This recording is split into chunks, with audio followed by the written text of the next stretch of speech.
I'll fix beer. Starting over. Welcome, everybody, to the Genus Brewing weekly live stream. Honestly, it's probably good that we have mess-ups for the first couple minutes every week anyway, just because, it takes 2 minutes into the video before people start showing up. Pretty much, yeah. So, our main topic today is going to be talking about coronavirus and whether or not it's going to end up shutting us down and shutting everything down. But first off, let's start with our beer or updates at Genus here. Let's go with updates at Genus first. So we this last week we uploaded our Anvil Brewing Stein beer video. That was pretty awesome. Even though according to Ryan it was not done. I thought it looked good. I actually haven't even seen it yet, so that's how on it I am. Yeah, if you guys have seen that video, let us know what you think. Also, we actually got a chance to record our second Will It Beer Challenge. In this beer challenge, we got to work with stuff. Yeah, Tim brought us some stuff. Let's just say it's very topical. Yeah, very topical. And we got our little mini glycol chiller set up, so it is now up and running. We'll probably try to do a video maybe after another week or so. Yeah, we might try to get a little bit more use on it right now. So right now we only have it really working on one thing, but once we got it hooked up to a couple different things, some at high temperatures, some at crashing temperatures, then we can really put it through the torture chest and let you know how good it is. Nice. Apparently people are getting advertised for funerals. And then also we tapped actually a couple new beers. We tapped a cream ale and then our American Red that I believe we talked about. Was that last week? Yes. Talked about the American Red, so it is now on tap. If you are in town, swing on by, have a pint, get your growler filled if you're paranoid about dying. And and then don't die in the snow on the way home. That's right. Yeah, we got locally we had a huge random snowstorm after about 2 or 3 weeks of really solid, nice sunny weather, and then we decided to just sleet sideways and freeze over everything for a couple days. Pretty much. All right. Well, that pretty much is our weekly update for Genus. Let's go on to our beer of the week. Beer of the week, which is we couldn't help ourselves. Cerveza style. Mexican style lagers is the beer this week. Contrary to popular opinion, Corona not being associated with the coronavirus, not the brand ambassador for the infamous bug that is plaguing our nation and others abroad. But Mexican-style lager is very similar to an American-style lager, but with more intense, corny, kind of grainy sweetness and a touch of sulfur. Yep, so typically you're going to be looking at a very, very low rate of hopping, somewhere in the maybe 10 IBU range, and then you are going to be looking at a very simple grain bill, typically Pilsner malts at about 80% somewhere in there, and then give or take 20% corn, so pretty low ABV beer as well, somewhere in that 4 to 5% range. And I can say we've gone up to I think even 30%, which isn't typical of the style, but honestly it really does help punch that corny quality that you want in some of these Cerveza Mexican style lagers. Yep. But that brings us to our malt of the week, which is flaked corn. Speaking of corn, flaked corn is going to come from a variety of sources. Honestly, with all the different corns we played with, I haven't noticed a real big difference from one maltster to another.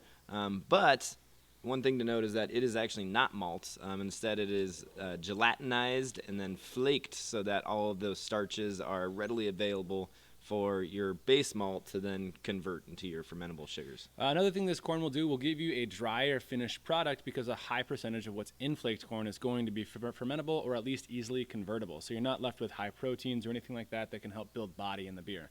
We got one person that commented Vienna. That is very commonly referred to as a Mexican-style lager because Dos Equis is the prodigal example of a Vienna lager. Vienna lager, of course, is a Marzen-style German beer, but I think a Mexican-style lager, from what it's not a BJCP style. We should add that. So. Yeah, what I've read on it is actually it's essentially the bastard child of Vienna lagers. It was Germans went over to Mexico and had Vienna beers and then sort of worked with what they had there, and that changed into its own little beast over the years. I believe it actually converted into a high percentage of 6-row very shortly after, and then basically just became 6-row on corn. That 6-row on corn made it a very, very light body, but of course that corn flavor shone through, and then unlike its northerner cousins, the American-style light lager, that extra corn percentage did give it a unique kind of bolder flavor. All in all, they're kind of in that same world, though. Yep. So let's talk about hops for this beer style-ish, this pseudo style, I guess. Yeah. Now that we're all on the same page, and that's going to be Sterling hops, which is a very underrated hop in my opinion, understated as well. I use Sterling all the time for wheat beers, light lagers that I want to show a little bit more assertiveness to. If I want to Americanize like a Czech-style pils, I think Sterling goes really, really well. And we chose it for this week's hop because it's also a very neutral hop in lower percentages in something like a Mexican lager. Yeah, so Sterling a lot of times will be a good substitute for Saaz hops, is what people usually recommend. My personal experience is that it's a little bit spicier than Saaz. It still maintains some of those light sort of like zesty notes, but also has a little spiciness. Something like Pearl, for instance, is kind of reminds me of that. Heritage-wise, it is actually a daughter of Saaz. From what I could find, it's essentially the conglomerated child of Saaz, Cascade, and Brewer's Gold. Yeah. Which Brewer's Gold is the original American hop. For those of you who don't know, if there is wild hops growing anywhere in the Northwest, it's probably Brewer's Gold. Yep. And also it's actually not as old as I thought. I thought it would have been around for a while, but it was only bred in I think the early '90s. So kind of fun facts there. Yeah. But yeah, so fantastic replacement for Saaz if you want a little bit more spiciness. A little bit more of that herbal character. Does great in a Mexican lager. Yep, and it's a great additive to pretty much any wheat beer style, I think, too. So as for yeast, we're going to want to stay as clean and neutral as possible for this style of beer. We were going to talk about Que Bueno. Que Bueno. Which was Imperial's seasonal release, but now that it is no longer in season, we're going to probably talk about Global instead. Global is our go-to universal all-around good guy in the yeast world, and it's a good yeast to talk about with doing neutral styles like the Mexican lager. Mexican light lager we should emphasize because even if you don't have proper temperature control and can just put it in like a cool-ish closet at that 65-ish degrees, Global will still ferment phenomenally neutrally. Yep, fantastic hybrid strain. One of my favorites, my go-to for lagers. And for those of you that aren't familiar with Imperial yeast, that's what we're talking about. But also the heritage of this yeast strain is from the Weihenstephan Brewery, and that is the Weihenstephan lager. So if you have dry yeast like behind me, it's going to be the 3470 from Fermentis. That's probably the most easily accessible. Or the, what is it from Yeast? That's the Bohemian lager, 2124. 2124 from Yeast, and I do not remember what it is from White Labs. It's been a solid 3 years since we've carried White Labs. Yeah, we don't carry White Labs anymore. That is our beer of the week. Yeah.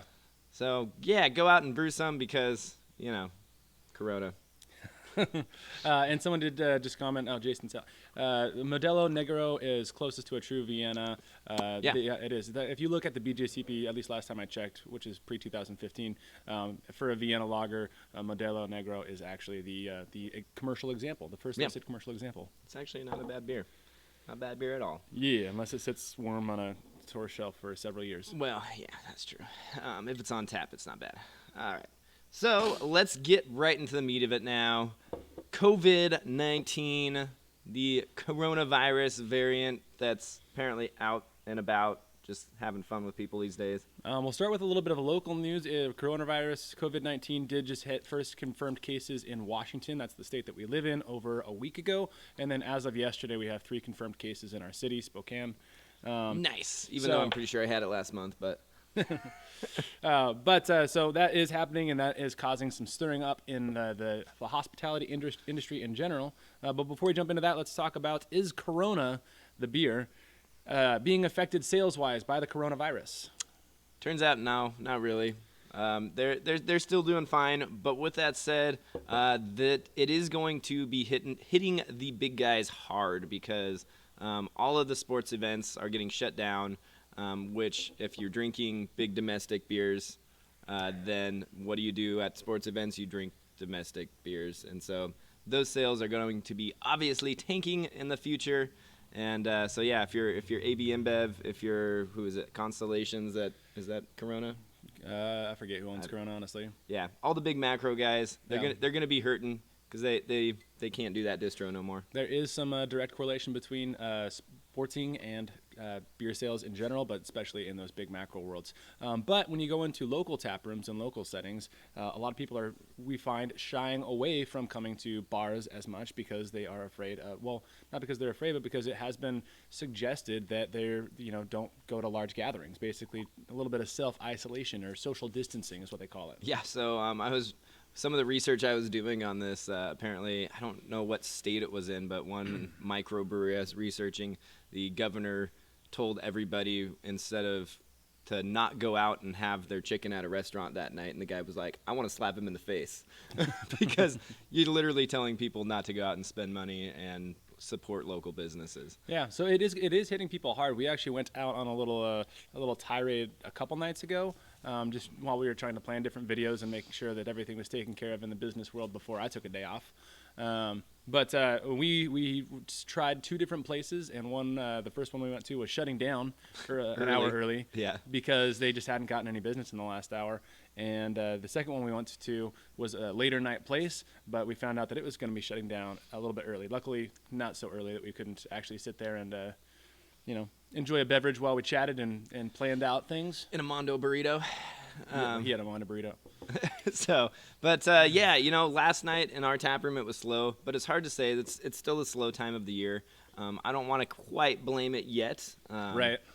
But our schools in Spokane area are being shut down for 6 weeks now, and because we do allow minors in our tap room, I'm really anxious to see what happens. I think we're going to try to work up some media marketing there and be like, hey, you got your kids at home all day, you should probably come have a beer here. Yeah, I expect in the next 6 weeks, people in our area will be going stir crazy because they have to get to know their kids just that much better. And what do you do when you start to get stir crazy? You crave a beer. We're hoping for the best in terms of how that affects our business. Yeah. So an interesting thing I observed yesterday, which also could have been an anomaly, was that our homebrew sales were pretty much through the roof, which either means that my phone is going off. Why is your phone blowing up? I don't know. Somebody set an alarm on it. So yeah, our homebrew sales actually have gone up in the last week or so, and this is conspiracy at this point. Once Logan gets this thing figured out. Okay. Conspiracy at this point, but is it possible that homebrew sales will actually see a small rise in the near future because of the potential for people need to social distance themselves? Maybe they got to stock up on some beer at home before they go into isolation. Pretty much, yeah. One thing about homebrew is that it's actually what you would call an inferior good, which means that as people start spending less money and going out to restaurants, they actually will homebrew more because they've got more time, less money to spend. It's cheap to make, so that's kind of a nice little thing that we got buffering us right now. We'll see if that ends up playing out for us as greater in the long run or as not as greatness in the long run. Yes, I think either way we are bracing ourselves for whatever is going to come. Hopefully, it's for the better. So let's hear from you guys. What are you seeing in your areas that are maybe affecting the beer world or the beer sales? What's the big news that's going on in your local area with coronavirus? Has it hit your state or city yet? And are you seeing some backlash or some results as an effect? Bam. I can tell you that one thing that I just experienced is going to the store the other day. There was kind of a little bit of chaos going on. Apparently people are really, really anxious to get stocked up on toilet paper and household cleaners and all that sorts of stuff. Yeah, and nobody's buying beer yet, which is weird. That is weird. Yeah, that's the first thing I would stock up on. Yeah, my sister stocked up on wine last week, so why not? Corona. I don't know what else to say about Corona, actually.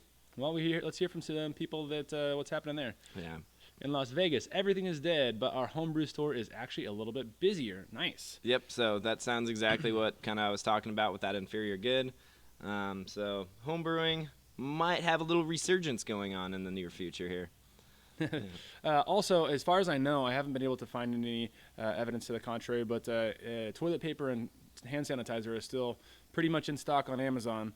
So if you don't want to go out to the store to buy your toilet paper and hand sanitizer, you should be able to at least get some online. Yeah.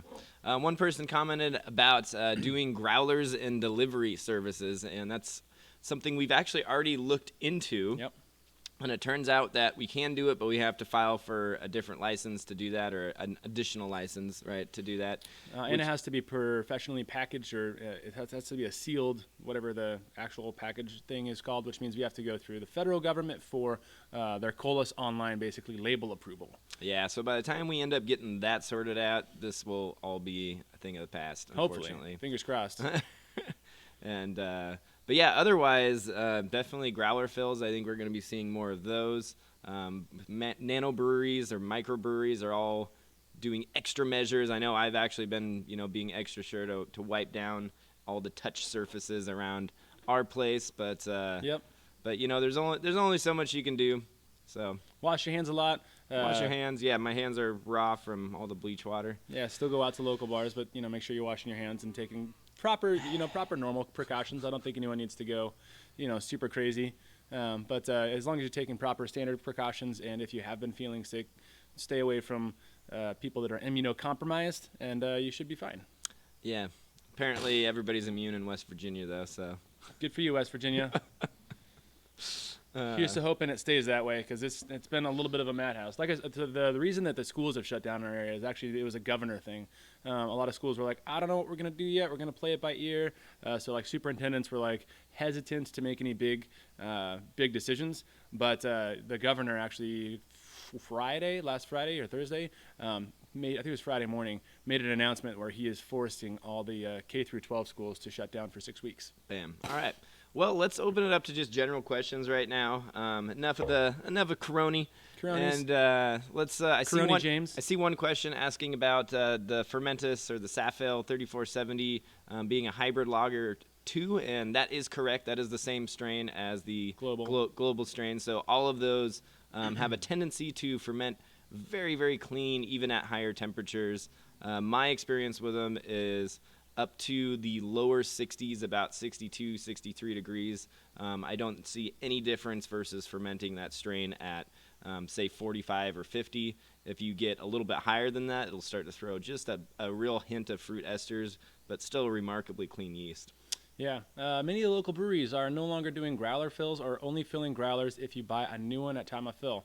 I saw that. That's a marketing thing. Yeah, that seems a little bit superfluous. I don't think that that's necessary. Yeah. If anything, I mean, we wash if people give us growlers, we tend to wash them before we fill them anyway. We also wash our hands before and after doing growler fills. All of our filling tubes are sanitized. Yeah, we keep our filling tubes in sanitizer. So yeah, I think that's a way for those breweries to sell more cans. I actually did see an article on that. Somebody's like, yeah, we have cans, or you can buy a brand new growler, and it's like, that's just a way to get more sales. Yeah. So, I mean, if you're in the local area and going to shop at our store, definitely that's great advice if you want to buy a new growler every single time that you get a growler fill. Yeah, and totally. You should stock up. Yeah, and you should buy cans, too, because we have higher margins on those. Someone's asking, what's a good beer that takes 3 months to make? Because this thing probably will take 3 months to die over. Ooh. Saison. Yeah, okay. A Saison that you could, I would say a split batch. Do a Saison and then put some into a carboy with some souring bugs and see where it goes. Yeah, there you go. Yeah, we got, what is it, the Yeast Saison Brett blend, too. Yeah. That would be a fantastic yeast strain to pitch into that and just kind of let it chug along for a while. Let that Brett do its thing. Yeah, what else would be a good style for that? I'm trying to think. Just about any dark lager about 3 months would be perfect. Yeah. Brewers should feel no guilt for... Oh, yeah, dark lager is like an Imperial, like a Baltic. Yeah. That'd be good. Brewers should feel no guilt for cleaning out their grocery store's water for brewing. At least I didn't feel bad. That's actually funny because I did the same thing pretty recently for our new glycol chiller. I just went and I felt like I was part of the pandemic, but I literally just needed clean water for my glycol chiller. I wasn't trying to stock up.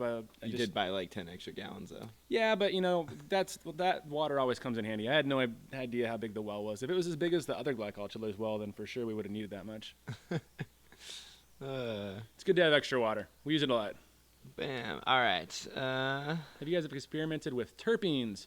Not specifically, not like isolated terpenes or anything like that, but we do look into the terpene values in certain hops. And if it ever becomes illegal to work with, the Moanas, we'll probably have to do some more experimentation with how exactly they go.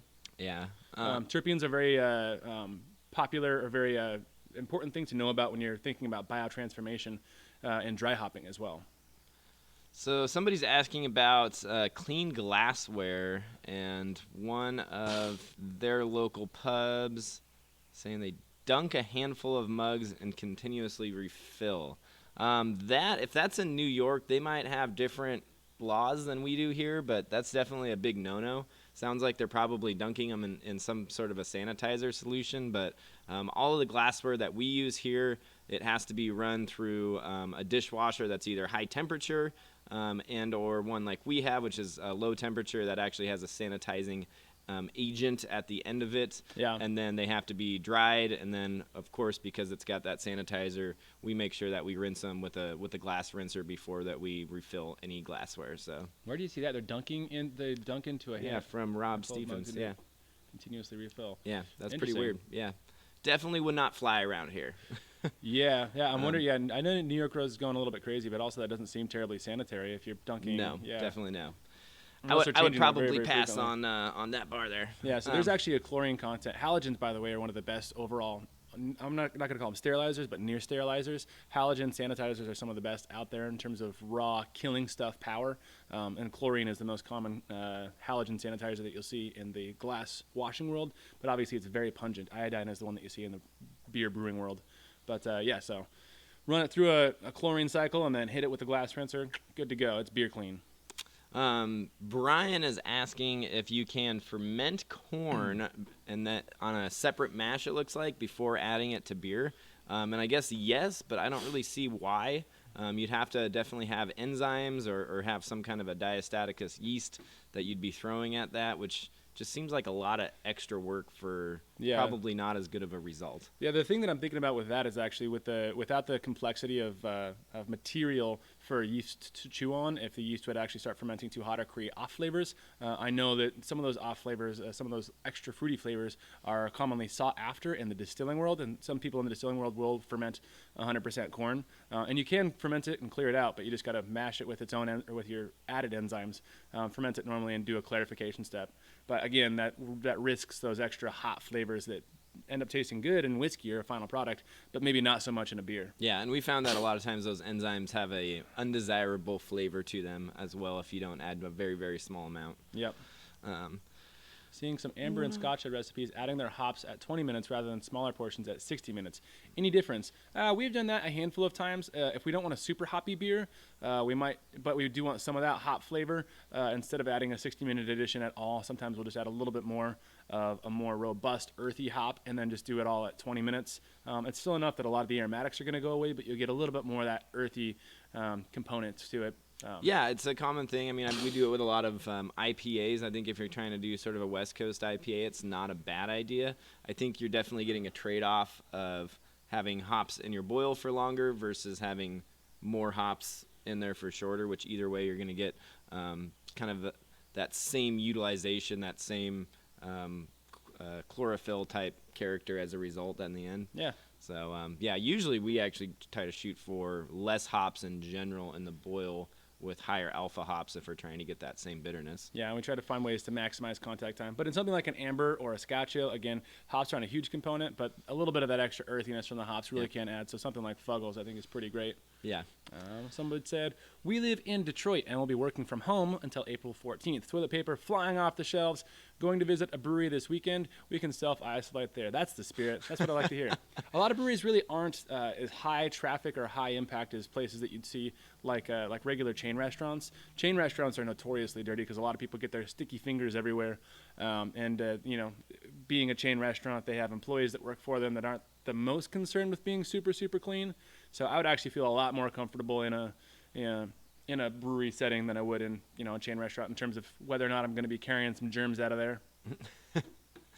Tarston said he can't find an online shop from us. That's because we don't really have much of one right now. We haven't worked out any kind of good shipping situations. So, maybe eventually, but for now, it's a lot of work that I really have much time for. Yeah, we're working on it for the long term. We will be putting together packaged recipes as kind of one of our first ideas, and we theoretically could be shipping out things like draft parts or small equipment. But in terms of how it would take to set up right now, we even did Amazon for a while, but right now, just getting one sale and going, like printing out a label, going to the store, sending it out. That's a lot of work that we're not ready to take on because there's really only 3 main people here that do the brunt of the work, and so And we'll probably end up losing money by doing it too. yeah, we're spreading out all the labor. But we do have swag on the E store, which that's automatic fulfillment through us for our company called Printful. So we have something. If you do want to support us, you can buy some swag. All right. Is that it? Should we Tomorrow, bars, restaurant. Let's just go through them. We got a little bit more. Okay. Tomorrow, bars, restaurants, public transport, and non-food stores close. Oh, wow. All work is done from home. Public life stopped last week. Thankfully, bought a large bag of malt in time. Wow. Where's that from? That's pretty intense. Is that you look like you might be European, so I feel like that could be why. But yeah, that's good. Good stock up on your homebrew supply so you can make beer at home. And then, so high ABV beers as well. Somebody's saying that they're just going to stick with high ABV beer to kill off all the viruses. That's right. Sounds like a fantastic plan. Can't live in, any of that. Can't live in alcohol. Do any U.S. states have the minimum alcohol unit pricing? It was brought here this last month in 2-liter bottles. Yes, we do. Ours is one of them. So the minimum alcohol unit pricing in our state actually works by in multiple stages. We have if you buy a package of alcohol tax, and then we have if you go over a liter tax, which is tacked on top of the unit tax, and then we've got a third tax too that scales with the size of the amount of alcohol you buy. And so there's actually a lot of, like, sometimes if you buy, let's say, a $20 thing of booze and hard alcohol at least, that can end up being a $30 bottle of booze. Yeah. Fun Buy your taxes. stuff online. Are you guys open today? Yes, Matt, we are open today. Thank you for the show, guys. You guys are the best brewing channel. Aw, thanks.